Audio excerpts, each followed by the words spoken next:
la chaleur qui nous accompagne. Rien à voir avec le sujet du jour, Yasmine, cela dit. On parle de RGPD, hein, ce fameux, ces nouvelles règles. Ouais, par rapport à la protection des données. Oui. Et abordons maintenant le sujet du droit à l'image. Oui, le droit à l'image. Donc, effectivement, on a beaucoup parlé du RGPD, mais il y a aussi le droit à l'image, le droit d'auteur, qui sont des droits qui sont beaucoup utilisés sur Internet, les réseaux sociaux. On voit ici notre ami Marc. Qui n'a pas convaincu l'Europe. Hein, non, pas vraiment, non. Donc, on parle du droit à l'image. Qu'est-ce que c'est le droit à l'image? Eh bien, c'est le droit de disposer de son image comme on l'entend, le droit de s'opposer à la publication, à la diffusion et à l'utilisation de toutes nos images. Alors, est-ce que le consentement est toujours obligatoire?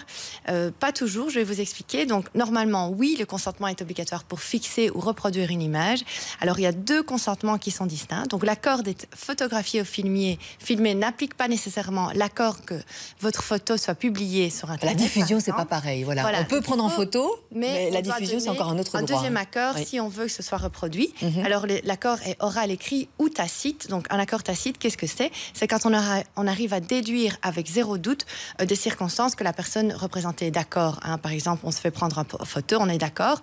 Il y a quand même une interprétation restrictive, il faut faire attention, on ne peut pas faire n'importe quoi. Donc, un conseil aux photographes et aux artistes, c'est de faire toujours un contrat écrit, un petit contrat avec la personne qui compte représenter, et il parle de l'utilisation de l'image, comment est-ce qu'elle va être utilisée. Apparemment, mais aussi, Yasmine, quand on est artiste, on sait ce qu'on fait aussi. Enfin, voilà. Alors, on a besoin de cette image-là. Alors, oui, exactement. Alors, il y a des exceptions, justement. Donc, les mineurs, l'accord doit évidemment être donné par le tuteur légal, par le parent. À partir du moment où le mineur a atteint entre 12 et 14 ans, on a déjà parlé, l'âge de la raison, l'âge de discernement, eh bien, il doit aussi donner son accord. Donc là, il a fallu un accord des parents pour faire cette belle photo. Là, il a fallu un accord des parents.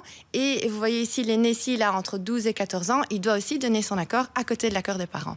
Alors, quand on parle des personnes publiques, donc des célébrités, sportifs, politiciens, on suppose qu'il y a un accord présumé. Donc, l'accord de prendre ou de reproduire une image est souvent présumé si l'image est utilisée dans le cadre de la fonction publique. Donc vous, par exemple, Sarah, si je prends une photo de vous en train de présenter le 6-8 et que je la poste sur mon Instagram, eh bien, on va considérer que votre accord est présumé.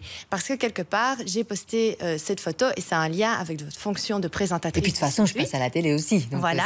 C'est pas un problème. Par contre, il y a des exceptions. Si j'utilise cette image et que je vais la monnayer ou je vais la reproduire dans un but de me faire de la pub et dans un but commercial, ça se vend en chair. Oui, là, vous pouvez me poursuivre ou porter plainte contre moi. Ou si par contre je veux diffamer, si on diffame aussi, c'est ça le problème. Ou si je vais prendre une photo de vous en train de faire bronzette dans le jardin, dans un parc ici tout près, eh bien là c'est une atteinte à votre vie privée parce que ça n'a plus rien à voir avec votre rôle présentatrice du 6-8. Et là aussi il y a une atteinte, vous pouvez porter plainte. Donc il y a d'autres exceptions où l'accord est présumé, c'est quand on prend une photo d'une foule ou d'un lieu public. Bon, toutes les personnes qui sont représentées sur les photos ne pourront pas aller porter plainte, sauf s'il y a vraiment un gros plan sur vous, par exemple. Oui, parce que si par exemple moi je ne voulais pas qu'on sache que j'ai été manifestée et que je me retrouve sur la photo. Donc s'il y a un gros plan sur vous, là vous pouvez porter plainte. Si on arrive vraiment à vous identifier. Donc qui peut s'en prévaloir finalement? C'est toute personne dont l'image peut être reconnue par quelqu'un d'autre. Donc il faut une certaine individualisation, une certaine communication de l'image.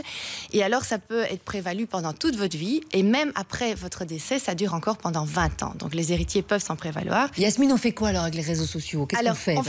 On voit tout et rien, on prend une photo, on la poste vite sans demander finalement. Voilà, exactement. Donc il y a une autorité de contrôle et des sanctions qui sont prises par la Commission belge de protection de la vie privée. Donc elle a été remplacée vendredi passé par une nouvelle autorité, c'est l'autorité de protection des données. Donc ici, il y a toute une série de choses qu'on peut faire. On peut porter plainte, on peut aussi donc demander des amendes. Elle peut aller, dans le cadre de la protection des données, jusqu'à 4% du chiffre d'affaires mondial, c'est énorme. On peut aussi aller trouver un tribunal civil, demander des dommages et intérêts. On peut aussi demander à la personne qui a posté la photo ou à l'hébergeur, comme Facebook et Instagram, de retirer cette photo, donc obtenir des dommages et intérêts. Et alors, quelque part, si on veut aller plus loin, si là vraiment il y a du voyeurisme, c'est sanctionné pénalement, et là on peut vraiment obtenir des sanctions pénales assez importantes. Donc il y a toute une série de choses qu'on peut faire.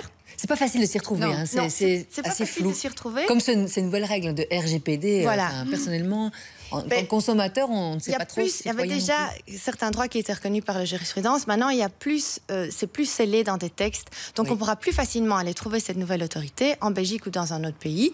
Et on pourra plus facilement, normalement, faire respecter nos droits, que ce soit devant différents juridictions. J'aime bien le normalement. Mais, oui, évidemment, il faudra toujours le prouver. Hein, l'entreprise devra aussi prouver sa bonne foi. Mais il faut évidemment constituer un dossier. Il y a pas mal de sites pour poursuivre la discussion ou les informations si vous en voulez plus. Alors, il y a un site intéressant, c'est justement ce site de cette nouvelle autorité de protection des données qui est www.autoritéprotectiondonnées.be.